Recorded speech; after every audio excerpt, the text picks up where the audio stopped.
Assembly సమావేశాల ప్రారంభం సందర్భంలో ఎల్లారెడ్డి ఎమ్మెల్యే మదన్ మోహన్ సీఎం రేవంత్ రెడ్డితో భేటీ అయ్యారు. ఎల్లారెడ్డి నియోజకవర్గాన్ని భారీ వర్షాలు, వరదలు తాకిన విధానం, వాటి కారణంగా వచ్చిన నష్టం గురించి, ప్రస్తుతం పరిస్థితుల గురించి సీఎంకు వివరించారు.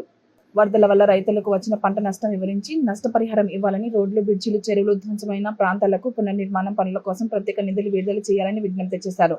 103 సంవత్సరాల చరిత్ర కలిగిన పోచారం ప్రాజెక్టు మరమ్మతుల కోసం తగిన నిధుల్ని మంజూరు చేయాలని అభ్యర్థించారు. క్యూసెక్ నీళ్లు రావడం జరిగింది. దానివల్ల ప్రాజెక్ట్ సగభాగం కొద్ది డ్యామేజ్ అయింది. ఇప్పుడే ముఖ్యమంత్రి గారిని కలిసినాం.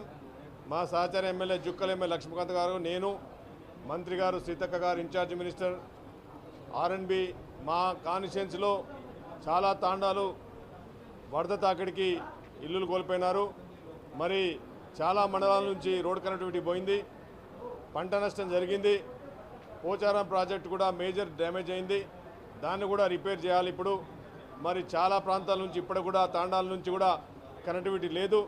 మరి ముఖ్యమంత్రి గారికి మేము స్పెషల్ ప్యాకేజ్ కింద మా జుక్కల్ కాన్స్టిట్యున్సీ, ఎల్లారెడ్డి కాన్స్టిట్యున్సీకి, కామారెడ్డికి సపరేట్గా మాకు స్పెషల్ ప్యాకేజ్ ఇచ్చి గత 100 సంవత్సరాల్లో జరగని వరద బీభత్సం జరిగింది.